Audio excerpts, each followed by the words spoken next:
Aleluia, aleluia, uma só voz. Obrigado, Andressa, obrigado, João. Mais uma vez a gente tem a alegria de ter aqui com a gente o Renatinho, o Ari, obrigado, queridos.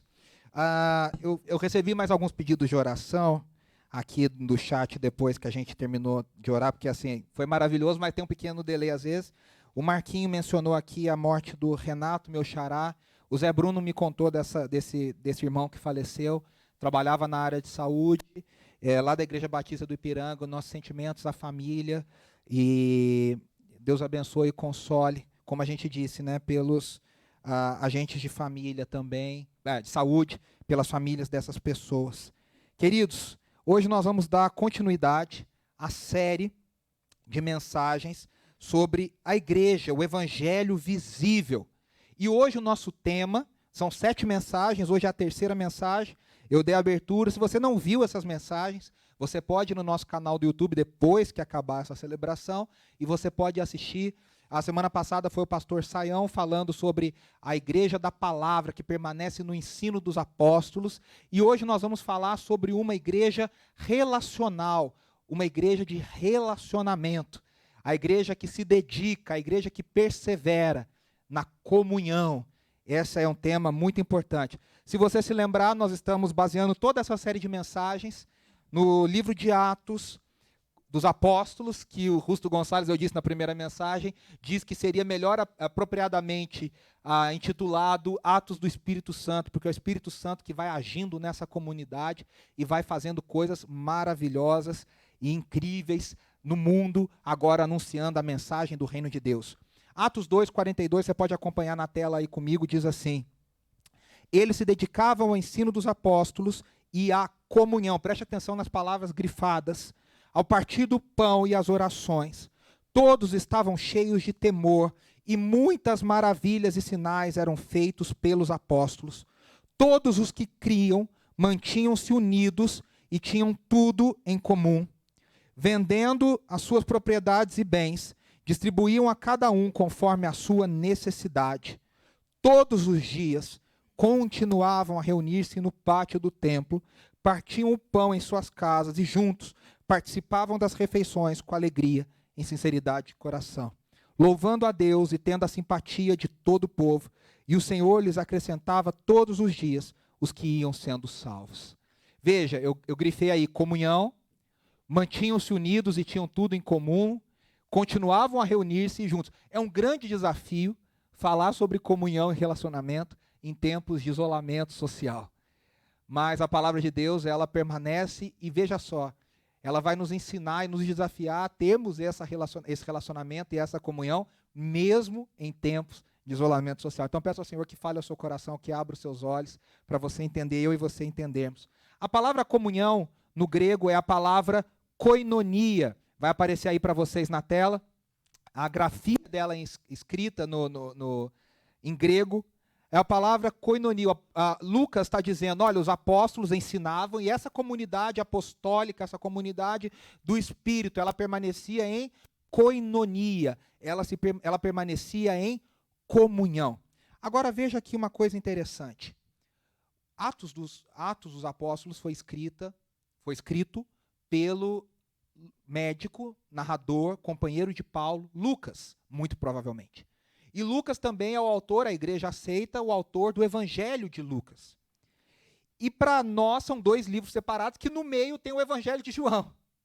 Mas são 2 obras que, na verdade, formam uma mesma narrativa, o Evangelho de Lucas e a história de Atos dos Apóstolos. Lucas tinha na cabeça, dizem a maior parte dos comentaristas, que agora em Atos ele vai mostrar qual é a realidade daquele ensino de Jesus narrado no seu Evangelho, na primeira parte da sua obra. Em Lucas capítulo 6, não precisa abrir, mas anote aí para você ver depois, ele narra uma história muito interessante. É uma versão resumida do Sermão do Monte, que está lá em Mateus capítulo 5, 6 e 7, de forma mais extensa. Mas Lucas diz que Jesus estava na montanha, no monte, orando. E quando ele desce do monte, ele escolhe os seus 12 apóstolos. E aí ele vai mencionando um a um dos que foram escolhidos. E depois que eles foram escolhidos, Jesus agora vai passar a ensinar. A Bíblia diz que ele escolheu os 12, e agora ele vai começar a ensinar sobre a nova ética do reino de Deus, que é o Sermão do Monte. Nós vamos falar dele daqui a pouco também. Mas veja só, existe um paralelo aqui. Jesus está no monte, assim como Moisés, que trouxe a Torá, as leis de Deus, a lei de Deus, vamos dizer de forma conjunta. Jesus está no monte, Moisés estava no monte. Moisés no monte Sinai. Moisés desce do monte Sinai e traz a lei de Deus. A lei é essa que agora vai formar a identidade desse povo. Esse povo que é distribuído em 12 tribos. Jesus está no monte, olha que legal como a Bíblia é fantástica. E Jesus desce do monte com uma nova lei de Deus. Não significa que a primeira lei estava errada. E Paulo vai trabalhar isso muito bem, esse é um assunto para outra pregação. Mas Jesus vai trazer a completa revelação dessa lei, mostrando agora qual é a verdadeira e total aplicação dessa lei que foi dada para as 12 tribos. Ele escolhe os 12 apóstolos e agora ele vai falar dessa revelação, desse ápice da palavra da lei de Deus. E aqui, esse texto que nós lemos, lembre-se, eu já disse isso lá na primeira pregação, é um resumo de Lucas, e Lucas faz vários resumos ao longo de Atos para dizer o seguinte, olha, tudo isso está acontecendo, o resumo é esse, porque ele vai mudar o foco da narrativa. Quando Lucas fala do tipo de vida que a comunidade do Espírito, a igreja em Jerusalém vivia, Lucas está dizendo, olha, essa comunidade agora, pessoal, é o reflexo daquilo que Jesus ensinou, quando ele desceu do monte e escolheu os 12 apóstolos. Veja, quem estava pregando, ensinando, quem dirigia a igreja de Jerusalém? Eram os apóstolos. Principalmente Tiago, Pedro e João, que a gente estão mais presentes na narrativa de Atos. E agora, aqueles apóstolos que foram escolhidos por Jesus ao descer do monte, das 12 tribos, reflexo das 12 tribos, agora os 12 apóstolos, com uma nova pregação, na verdade, um novo entendimento da lei, porque os fariseus eram mestres da lei, mas tinham um entendimento obscurecido da lei. Agora Lucas está dizendo, a vivência daquilo que Jesus ensinou, em Lucas capítulo 6, em Mateus 5, 6 e 7, é essa vida da comunidade, é essa vida do Espírito, é essa vida em comunhão. Olha aí no slide, diz, o Evangelho nos leva à comunidade. O Evangelho vivido verdadeiramente, ele é feito para ser vivido em comunidade. Se você diz que conhece o Evangelho, mas você vive em isolamento, lembre-se, não estou falando de isolamento social, estou falando da atitude egoísta, da atitude individualista, de uma atitude de ambição, de uma atitude de eu sei tudo. O que você está vivendo não é o Evangelho. Porque o Evangelho, ele nos molda, ele nos forma. O Evangelho nos leva em direção ao próximo. É interessante porque o Evangelho recebido verticalmente, ele nos leva para uma vida horizontal. Ele nos leva para alcançar o próximo. O Evangelho a Bíblia está cheinha, eu vou colocar alguns aqui para vocês verem, cheinha de exemplos de uns aos outros. Várias expressões que a Bíblia fala, faça isso uns aos outros, para você ver como que a gente não presta atenção do tanto de exemplo e exortações, e a maioria desses termos estão no imperativo, são ordens, devemos fazer uns aos outros. A gente acha que é só com Deus, eu e Deus, ninguém paga minhas contas, o mundo moderno fala isso, né? Ninguém tem nada a ver com isso, ninguém paga minhas contas, ninguém está segurando a minha vida, é eu e Deus. Não. O Evangelho fala, olha, vamos ler algumas coisas. O Evangelho e as cartas de Paulo, e as cartas de João, e as cartas de Pedro, Tiago, tem de tudo aí. Consolem-se uns aos outros, sujeitem-se uns aos outros, suportem-se e perdoem uns aos outros, edifiquem uns aos outros, confessem seus pecados uns aos outros, falem entre vocês com salmos, hinos e cânticos espirituais, não mintam uns aos outros. A Bíblia ainda continua, dediquem-se uns aos outros, saúdem com beijo de santo amor uns aos outros. Vivam em paz uns com os outros. Levem os fardos e pesados uns dos outros. Sejam bondosos uns com os outros. Amem-se uns aos outros. Olha, gente, só essa listinha aqui já é barra pesada para a gente colocar em prática. E é interessante, porque falar de comunhão e relacionamento em um mundo globalizado, e é interessante porque quando se falava desse mundo globalizado, há uns anos atrás, algumas décadas, você analisa os sociólogos, antropólogos, se falava de uma aldeia global, e tinha uma expectativa de que, olha, agora a gente vai se ajudar, a gente vai estar conectado, somos todos um, aquela coisa do we are one, nós somos apenas um, e vamos nos ajudar. Mas veja, a realidade não é essa. Passados 30, 40, 50 anos dessa utopia de que o mundo seria essa grande aldeia global, nós vivemos num mundo globalizado realmente, mas está cada vez mais escancarado as nossas segregações, cada vez mais escancarado como a gente gosta de ser nacionalista, como a gente é xenófobo, né? A gente tem preconceito, a gente tem raiva do estrangeiro. A crise que o mundo viveu há 2, 3 anos atrás, tem vivido a crise dos refugiados, escancarando a xenofobia no mundo, que às vezes está dentro de nós, do diferente, da raça diferente. Então, falar de relacionamento e comunhão, comunidade, é um assunto extremamente relevante. Além disso, o homem pós-moderno é muito cheio de si. O homem pós-moderno ele é muito orgulhoso de ser autossuficiente, empoderado, para usar a palavra da moda. Mas a grande verdade é que as pessoas estão à procura de comunidade e de relacionamento. Todo mundo quer fazer parte de algo. Todo mundo quer pertencer a algum grupo. Nem que seja através de uma hashtag, nem que seja através de uma cor, nem que seja através de uma pulseira, nem que seja através de uma bandeira, de uma camiseta. A gente quer se sentir parte de algum movimento, a gente quer se sentir parte de algo. Então, falar de relacionamento para o homem pós-moderno é falar de algo que está no anseio, no coração do homem. O homem é um ser relacional. Quando eu falo homem, a humanidade, óbvio. Hoje, quem é líder sabe que os gurus falam sobre os coaches, os gurus falam sobre inteligência emocional. Inteligência emocional é uma palavra bonita, uma expressão bonita, para dizer o seguinte, olha, é gente que tem um mínimo de inteligência para conseguir com que os outros que estão... Você que é líder ministerial, líder na igreja, o que você faz a maior parte do tempo? Gerencia gente e egos e relacionamento para que as pessoas não se matem. Você que é líder numa empresa, você só está ali gerenciando para que as pessoas trabalhem direitinho, umas com as outras, sem quererem puxar o tapete uma da outra, sem quererem derrubarem uma outra, sem xingarem uma outra. Ou seja, o mundo que nós vivemos é um mundo que precisa aprender a se relacionar. Nessa mensagem eu quero compartilhar 3 coisas. A premissa da comunhão, ou seja, o que está por trás dessa ideia de comunhão, de relacionamento? A manutenção dessa comunhão, como que a gente mantém? O que nos capacita a manter esse relacionamento, essa comunidade? Como essa comunidade subsiste? Veja, a gente tem na história exemplos de regimes que tentaram viver essa comunidade, mas eles não subsistiram. A premissa original não permaneceu. Em alguns lugares nunca nem foi colocada em prática. É só um discurso. Como que a gente consegue manter isso? Terceiro, quais são os resultados dessa vida vivida em comunidade? Então, o que está por trás da ideia de comunidade? O que dá base para ela? Qual é a manutenção dessa vida em comunidade e os resultados dessa vida vivida em comunidade? E aí nós vamos para a ideia do apóstolo Paulo, em Efésios. Eu quero trabalhar tudo isso em Efésios. Efésios 2, 13 a 21. Vamos acompanhar juntos aí na tela? Vou pedir para o Cadinho colocar, a gente vai ler junto.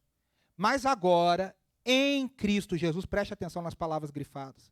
Vocês que antes estavam longe foram aproximados, mediante o sangue de Cristo, pois ele é a nossa paz, o qual de ambos fez um e destruiu a barreira, o muro de inimizade, anulando em seu corpo a lei dos mandamentos expressa em ordenanças. O objetivo dele era criar em si mesmo, dos dois, um novo homem, fazendo a paz, e reconciliar com Deus os dois em um corpo, por meio da cruz, pela qual ele destruiu a inimizade. Ele veio e anunciou paz a vocês que estavam longe, e paz aos que estavam perto. Pois por meio dele, tantos nós como vocês temos acesso ao Pai, por um só Espírito. Portanto, vocês já não são estrangeiros nem forasteiros, mas concidadãos dos santos e membros da família de Deus, edificados sobre o fundamento dos apóstolos e dos profetas, tendo Jesus Cristo como pedra angular, a pedra mais importante, a pedra fundamental, no qual todo o edifício é ajustado e cresce para tornar-se um santuário santo no Senhor. Veja só, a premissa da comunhão é, primeiro, em Cristo. A união com Cristo. Calvino chamaria isso de a união mística com Jesus Cristo. A comunidade de Cristo, aquela que eu falei, que recebeu de Cristo, dos apóstolos, esse poder de viver em comunhão. Jesus disse lá em João, no Evangelho de João, no seu discurso final antes da crucificação, ele disse aos seus discípulos, olha, que vocês sejam um, como eu e o Pai somos um. É um chamamento de Jesus. Essa comunidade é o reflexo da obra de Cristo. Veja só, essa comunidade só pode existir nos termos que Jesus ensinou a partir do momento que Jesus Cristo morre, ressuscita e agora sobe aos céus, porque a obra da redenção só foi completada quando ele sobe aos céus e ele envia o Espírito, e agora esse Espírito revivifica os discípulos e a igreja, a comunidade, e agora esse Espírito, que é um só e habita nesses nascidos de novo, ele capacita em Cristo. É ele que nos liga em Cristo, para sermos um em Cristo. Esse trabalho, meu querido, você pode ser a pessoa mais inteligente do mundo, ter mais recursos do mundo, ser a pessoa com mais contato, network no mundo, você não conseguiria fazer. Você não tinha nenhum acesso. O apóstolo Paulo diz, nós que estávamos longe, nós que estávamos separados pelo muro de inimizade, a obra de nos colocar em Cristo, de nos unir a Cristo, é uma obra exclusivamente de Deus. Na teologia a gente chama isso de monergismo. Monergismo é o trabalho de Deus que explica que só Deus poderia fazer. O ser humano não tem contribuição nenhuma e não tem ajuda nenhuma nisso. Deus nos uniu em Cristo. Ele nos colocou em Cristo. E agora em Cristo. Paulo trabalha essa figura de um jeito maravilhoso em Romanos capítulo 11, que ele diz que nós somos enxertados na oliveira brava. Nós somos colocados por Deus na oliveira, nós somos enxertados. E a mesma figura Jesus trabalha em João capítulo 15, quando ele diz que agora ele é a videira e nós somos os ramos. Quando nós somos enxertados em Cristo, a vida de Cristo passa a ser a nossa vida. Como cantava o pastor Ademar, já canta há muitos anos, Cristo é a nossa vida, Ele é a nossa vida. A vida que nós temos, diz o apóstolo Paulo, eu vivo agora pela fé em Cristo Jesus. Então essa comunidade, ela só pode existir, a premissa dela existir é porque ela existe em Cristo. Fora de Cristo ela não existe. Fora de Cristo, os vários ismos, os vários sistemas políticos que tentaram implementar, sejam de esquerda, de direita, de naturalismo, de panteísmo, vários sistemas ao longo da história que tentaram implementar essa comunidade igualitária, essa utopia, caíram e falharam. Porque essa comunidade verdadeira, essa comunhão verdadeira só existe em Cristo Jesus. A comunidade de Jesus ela é transformada de dentro para fora. Só o Evangelho faz isso. Só o Evangelho transforma os valores da pessoa de dentro para fora. Todas as outras coisas nos transformam por estímulos de fora para dentro. Mas o Evangelho é o único que muda o caráter, que muda a ética, que muda os padrões, que muda os valores, que transforma assassinos em gente de Deus, que transforma a gente abandonada em gente acolhedora, que transforma a gente magoada e ferida em gente perdoadora. Só o Evangelho faz isso. Isso traz oposição aos valores do mundo. Veja só, é muito doido isso. À medida que essa comunidade se fortalece no Evangelho, meus irmãos, a Bíblia diz, né, o texto que a gente leu em Atos 2, que eles conquistaram a simpatia do povo, mas essa simpatia ali foi momentânea, porque logo em seguida eles são perseguidos e são expulsos do lugar que eles estavam. Porque à medida que essa comunidade começa a viver os valores do reino, Jesus avisou, vocês vão ser perseguidos em meu nome. Viver a comunidade do reino, viver o reino em antecipação, viver a plenitude de Deus já antecipada na terra, aguardando o dia que esse reino virá totalmente, nos coloca em oposição com o mundo. Claro que a gente não vai partir para uma atitude bélica. Os cristãos são conhecidos ao longo da história, sempre que foram perseguidos, por reagirem com amor, por reagirem com calma, por aceitarem o martírio.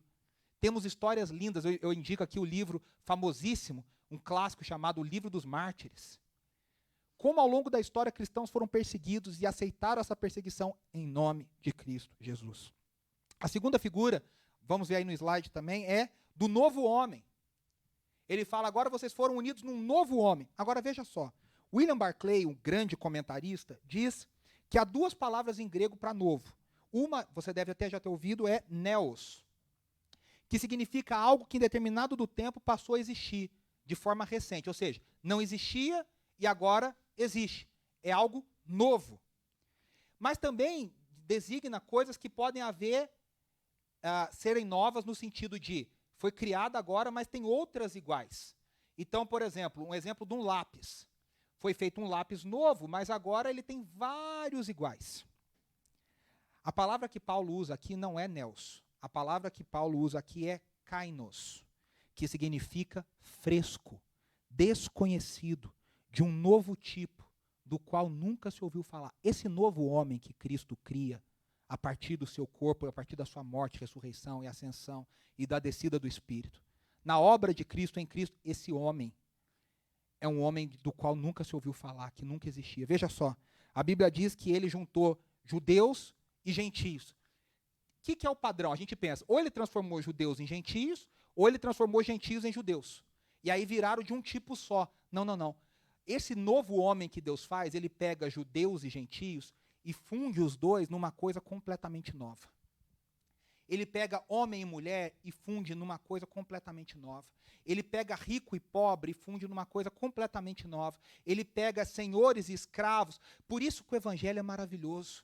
Porque na comunidade do Espírito não tem diferença entre gêneros. Olha como essa mensagem é relevante para os dias de hoje. Não tem um apoio às mulheres em prejuízo à imagem do homem e não tem um apoio masculino em prejuízo às mulheres. Não tem um apoio a uma raça em prejuízo da outra, em detrimento da outra. Não tem um apoio de uma classe social em detrimento da outra. Não, a gente foca nos pobres e esquece os ricos. Não, a gente foca nos ricos e esquece os pobres. O Evangelho de Deus, a comunidade do Espírito, ela é formada em Cristo, de um jeito que Cristo uniu todas essas pessoas, todas essas raças, todas essas classes sociais, num novo tipo de homem, uma nova comunidade que foi feita pelo Espírito.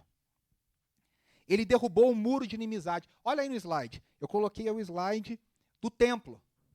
O templo, ele era separado por vários muros. Ele era um templo segregador, porque antes, a primeira parede que aparece aí, Cadinho, pode deixar para o pessoal ver, a primeira parede que tem aí é o muro, é o pátio dos gentios. Ou seja, qualquer um podia chegar ali. Do muro para dentro só entravam judeus. Depois tinha um outro muro, que era chamado pátio das mulheres. As mulheres ficavam ali. Do outro muro só entravam homens, judeus. Depois do outro muro, entravam só homens judeus sacerdotes. E depois, dentro do templo, só entravam sacerdotes determinados de uma família. Veja, a cada espaço era mais exclusivo.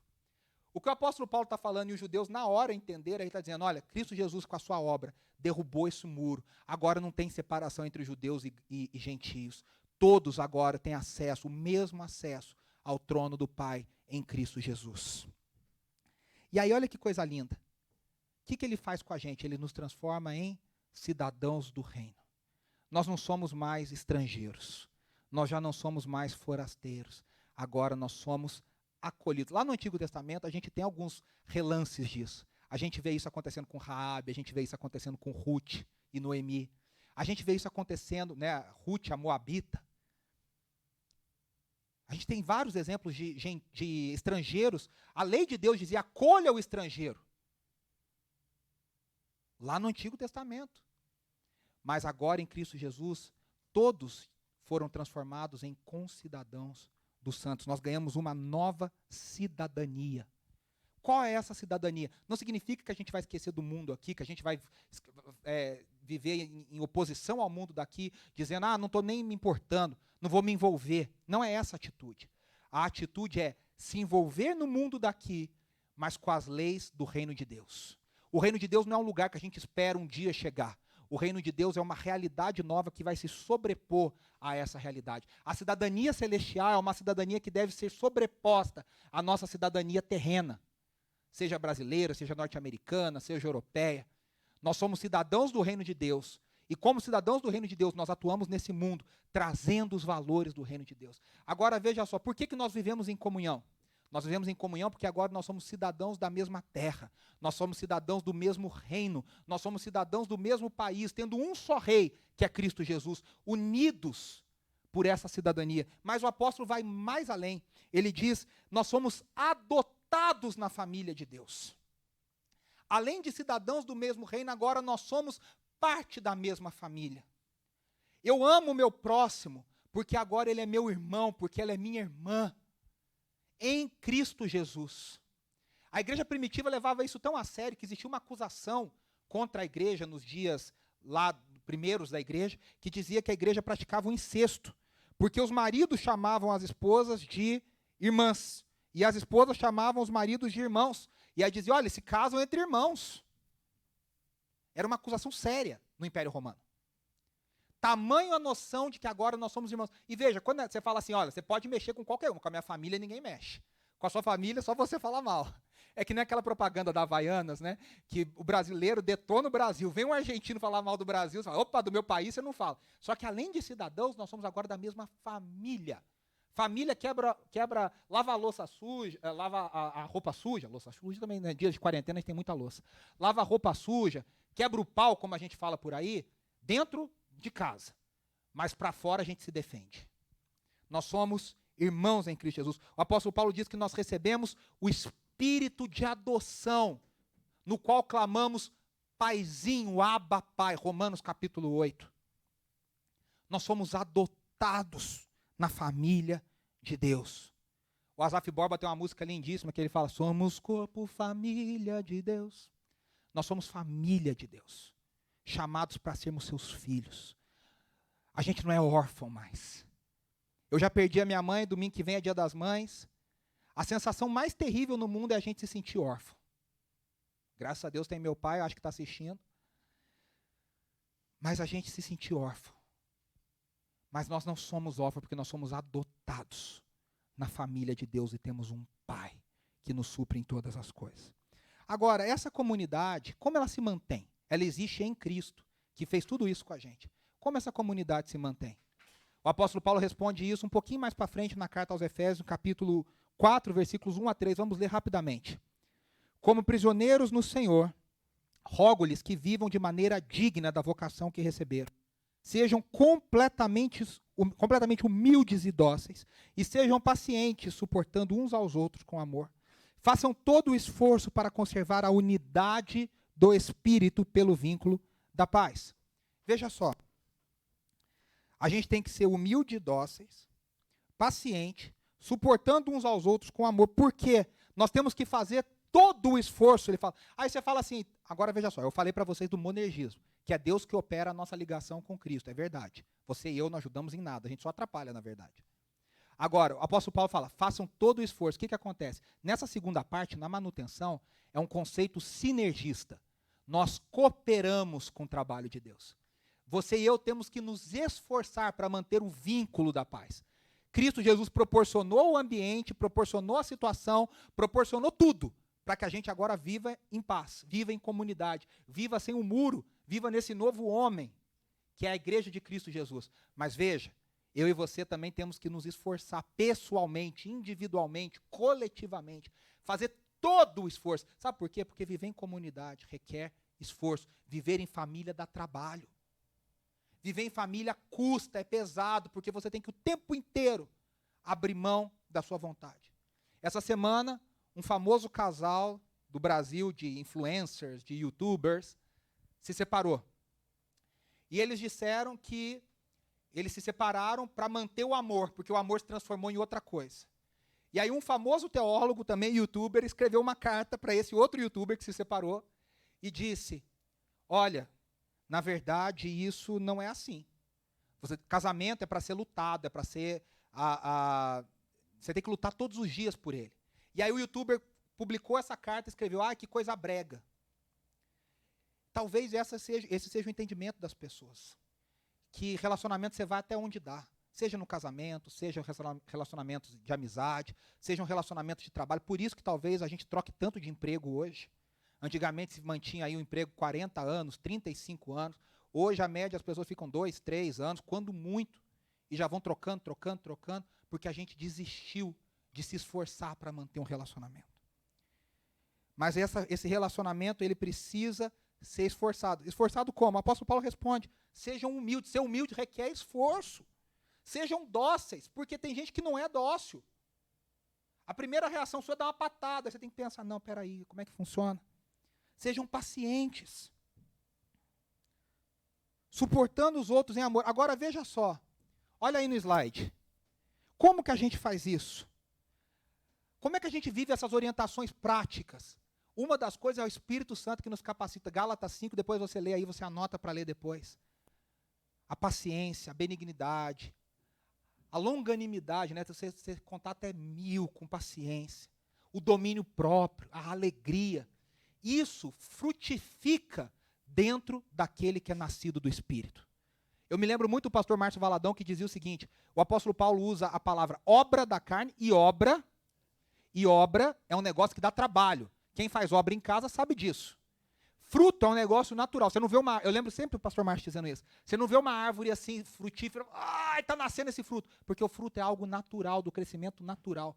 Quem vive uma vida no Espírito, na comunidade do Espírito, agora, naturalmente, vê esse fruto florescendo. Se você carece de domínio próprio, o Espírito Santo mora dentro de você. Ele te capacita. Se você carece de alegria em tempos de dificuldade, o Espírito Santo habita dentro de você. Ele te capacita a ter alegria. O Sermão do Monte, Jesus disse, olha, vocês vão viver uma nova ética, que a igreja de Atos começa a experimentar. O que Jesus ensinou lá na Galileia, na chamada Montanha da Bem-aventurança, às margens do lago Genezaré, às margens do mar da Galileia. Vocês vão ser perseguidos em meu nome. Não porque vocês são impossíveis de ser tratados. Não, porque vocês vão viver valores diferentes. Bem-aventurados, felizes são aqueles pacificadores. Felizes são aqueles que abrem mão das suas coisas. Gente, é outro valor, mas é o Espírito Santo que nos capacita. Um ótimo resumo, Filipenses 2. Eu fiz um devocional essa semana lá no IGTV da IB Metrô, você pode ir lá depois, ouvir. O apóstolo Paulo, a mesma teologia, né? O apóstolo Paulo é o mesmo autor, diz assim, se por estarmos em Cristo nós temos alguma motivação, a NVT coloca isso como pergunta, há alguma motivação? Mas aqui a NVI diz, se por estarmos em Cristo nós temos alguma motivação, e nós temos, alguma exortação de amor, e nós temos, alguma comunhão no Espírito, e nós temos toda a comunhão no Espírito, alguma profunda afeição e compaixão, ele diz, olha, completem a minha alegria, tendo o mesmo modo de pensar, o mesmo amor, um só Espírito e uma só atitude. Nada façam por ambição egoísta. Ó, vai grifando aí, vai sentindo a chibata de Deus, como diz o outro. Ou por vaidade, mas humildemente considerem os outros superiores a si mesmos. Cada um cuide não somente dos seus interesses, mas também dos interesses dos outros. E aí vem o apóstolo Paulo arrematando. Seja a atitude de vocês a mesma de Cristo Jesus. Agora veja só. Qual é o resultado da comunhão? E aqui a gente está caminhando para a parte final dessa mensagem. Qual que é o resultado? O resultado é que a gente vai viver no corpo, num só Espírito. Voltando para Efésios, o apóstolo Paulo diz assim, a gente leu do 1 ao 3, agora a gente está lendo do 4 ao 6. Há um só corpo e um só Espírito, assim como a esperança para o qual vocês foram chamados é uma só. Há um só Senhor, uma só fé, um só batismo, um só Deus e Pai de todos. Veja, nós somos adotados e temos o mesmo Pai, que é sobre todos, por meio de todos e em todos. Qual é o propósito da comunhão? Por que a gente deve viver em comunhão? Por que o Evangelho fala tanto sobre uns aos outros? E aí o apóstolo Paulo explica. Vai dizer lá no versículo 11 a 15 que ele designou um para apóstolos, outro para profetas, outro para pastores e mestres, para que haja o crescimento do corpo. Quando a gente vive em comunhão, em comunidade, meus irmãos, os dons uns dos outros nos levam a crescimento. Aqui em Efésios 4, depois você pode ler o capítulo todo, ele fala, olha, para que alcancemos a unidade da fé, para que conheçamos a Jesus mais e cheguemos à maturidade. Se você quer crescer na fé, se você quer chegar à maturidade, à estatura de Cristo Jesus, você tem que viver em comunidade, em relacionamento uns com os outros. Não adianta você ficar lendo a sua Bíblia sozinho o dia inteiro, não adianta você ficar orando o dia inteiro sozinho. Tudo isso é muito importante. Mas se não houver a prática da vida em comunidade, da comunidade do Espírito, do reino de Deus, uns aos outros, você não vai crescer, você não vai chegar na estatura de Cristo Jesus. Porque o próprio Cristo não fez tudo sozinho sendo Deus. Ele fez o que fez e formou, e deixou uma comunidade, a comunidade de Jesus, a comunidade do reino. O apóstolo Paulo vai dizer, olha, o propósito do relacionamento é que a gente não seja mais como criança. E como a gente é infantil nos dias de hoje. Como a gente faz birra, como a gente é mimado, como a gente é cheio de mimimi. Não pode falar nada, não pode fazer nada, não pode me tocar. Sabe o que está faltando? Como diz o outro, né? É a geração Nutella. Sabe o que está faltando? Relacionamento no reino de Deus, entre irmãos, entre co-cidadãos do mesmo reino. É o Espírito que traz a unidade em meio à diversidade. O reino de Deus não é uniformidade. O reino de Deus é unidade em meio à diversidade. E a diversidade para manutenção. Se todo mundo fosse igual, a gente não precisaria uns dos outros. Mas na diversidade dos dons, na diversidade das habilidades, na diversidade dos chamados, nós edificamos uns aos outros. Um tem uma habilidade para uma coisa que me abençoa e eu tenho uma habilidade que abençoa o outro. 1 Coríntios 12, o apóstolo Paulo trabalha a mesma ideia. Ele diz que são diferentes dons, mas é um só Espírito. São diferentes chamados, mas um só o que chama. E aí ele diz lá, né? A cada um é dada uma forma de atuação diferente. A cada um é dada a manifestação do Espírito. Qual que é o propósito? O bem comum. Nós vivemos em comunidade para o bem comum. Resumindo Efésios 4, e eu já estou encerrando aqui. Vamos ler juntos aí no slide? O apóstolo vai dizer o propósito da diversidade de dons e chamados. Promovidos numa vida de corpo, de comunhão que o corpo seja edificado. O corpo só vai ser edificado no fundamento da palavra, como o Saião ensinou semana passada, no fundamento dos apóstolos, se ele for vivido em comunidade. Evangelho não existe. Viu, web crente, você que está aí na sua casa, no Twitter, no Facebook, só criticando, só falando, evangelho sozinho na sua casa, na internet, não existe. Nesses tempos a gente usa a internet, mas mesmo nesses tempos nós somos desafiados a viver em comunhão, apesar do isolamento social. Esse é o desafio para nós. Esse é o desafio da igreja. Esse é o desafio que a IB Metrô enfrenta e as nossas igrejas irmãs enfrentam. A igreja de Cristo enfrenta no mundo. Segunda coisa que o apóstolo Paulo acompanha aí, diz que todos alcancemos a unidade da fé, 4:13. Que todos alcancemos o conhecimento do Filho de Deus. Você só vai conhecer Jesus Cristo se você viver em comunhão e relacionamento um com o outro. Existe, uma vez eu ouvi um certo pastor dizendo, há um tempo atrás, uma coisa linda, ele dizia, tem uma face de Cristo que só vai ser revelada através da vida daquela pessoa. Porque cada pessoa é única e cada pessoa revela Cristo Jesus de uma maneira única. E por último ele diz que a gente chegue à maturidade, não sendo mais como crianças enganadas. E eu quero encerrar aqui dizendo algumas coisas bem práticas para a gente. Dever de casa, EAD. No mundo marcado por profundas crises de relacionamento, como que você e eu podemos demonstrar que somos cidadãos do reino? No mundo marcado pelo isolamento social, que está todo mundo agora precisando, que está todo mundo agora em necessidade financeira, familiar, no estado psicológico, como que eu e você demonstramos que nós somos cidadãos do reino? Com seu vizinho, com seu familiar. Como que eu e você demonstramos isso? De forma prática, com seu cônjuge.